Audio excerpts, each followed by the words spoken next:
మీతో పాటు ఇప్పుడు కొత్తగా ఎన్నికైనటువంటి రామచంద్రరావు దొరికింది. నైట్ వాచ్మ్యాన్ క్రికెట్లో ఏదో చేయాలన్న తాపత్రయం ఆయనకు తెలియదు. ఎప్పుడోసారి లేచేలోపు నిద్ర లేచేలోపు ఇంకోటి బ్యాటింగ్ చేస్తుంటాడు ఆడ. గతంలో కూడా గిట్లనే వచ్చారు చాలామంది.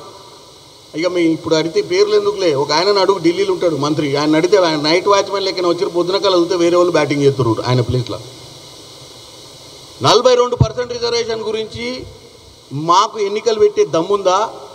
మా బీజేపీకి సగం సీట్లు వస్తే ఇవాళ ఎన్నికలు పెడితే అంటున్నావు లోకల్ బాడీలో పట్టుమని 10 జెడ్పీటీసీలు లేరు నీకు ఊళ్ళల్లో మొత్తం రాష్ట్ర వ్యాప్తంగా.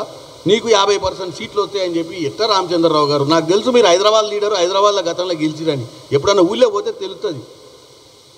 నా పార్లమెంటుకు రా, తుంగతుర్తికో ఆ భువనగిరికో ఆలేరుకో ఆ లోపల ఉన్నటువంటి మునుగోడుకో వస్తే తెలుస్తుంది మీ బీజేపీకి ఎన్ని ఓట్లు వస్తాయి ఊళ్ళలో.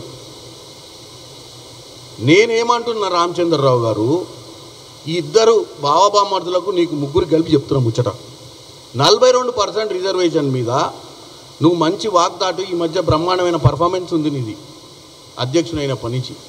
ఈ పర్ఫార్మెన్స్ ఏదో ఢిల్లీలో చూపి బీజేపీ పార్టీ అధ్యక్షునిగా ప్రెసిడెంట్ గారింటి ముందు పోయి ధర్నా పెడతావా, ఆమరణ నిరాహార దీక్షతో చేసి 42% రిజర్వేషన్ ఆర్డినెన్స్ మీద సంతకం పెట్టి తీసుకురా. ఎట్లా మీ ఎంపీలు 8 మంది గెలిపిస్తే 8 మంది మొండి చేయి చూపించారు మొన్న పార్లమెంట్ సమావేశాలలో. జంతర్ మంతర్ల సమావేశం పెట్టి రాష్ట్ర వ్యాప్తంగా బీసీ బిడ్డలు వస్తే ఆడికి వచ్చి 2 ముచ్చట్లు కూడా చెప్పలేదు.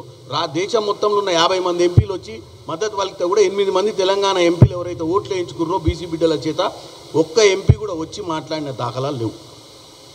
ఆర్డినెన్స్ పాస్ చేయించండి, 42% రిజర్వేషన్ పెట్టి ఎన్నికలకు పోదాం. మేము ఇచ్చిన మాటను నిలబెట్టుకునే ప్రయత్నంలోనే ఇందాకనే చెప్పిన పిఏసీ మీటింగ్ పెట్టుకొని ఒక ప్లాన్ ప్రకారం ముందుకు పోతున్నాం.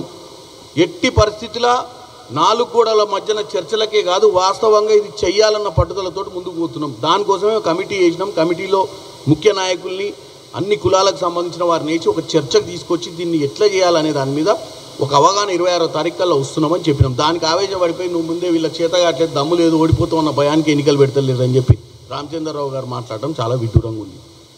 నేను ఇప్పుడు ఈ ముగ్గురికి ఒకటే చెప్తున్నా, పని చేద్దాం. రేపు ఆర్డినెన్స్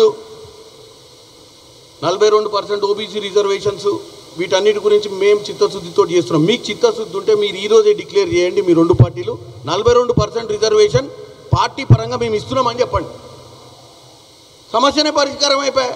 ఆర్డినెన్స్ గురించి ఏముంది? రేపు పొద్దున 42% కాంగ్రెస్ పార్టీ ఏదైతే పోరాటం చేస్తుందో, ఒకవేళ ఆర్డినెన్స్ పాస్ కాకున్నా, ఒకవేళ ఆర్డినెన్స్కి అడ్డంకులు వచ్చినా, ఒకవేళ కాంగ్రెస్ పార్టీ చేద్దామనుకున్నా, ఎవరన్నా కోర్టు కేసులు వేసినా కానీ మేమందరం కూడా ఒక నిర్ణయానికి వచ్చినాం. 42% రిజర్వేషన్లు లోకల్ బాడీ ఎన్నికలల్లో ఓబీసీలకు ఇస్తాము అని చెప్పి ముందుకు రండి.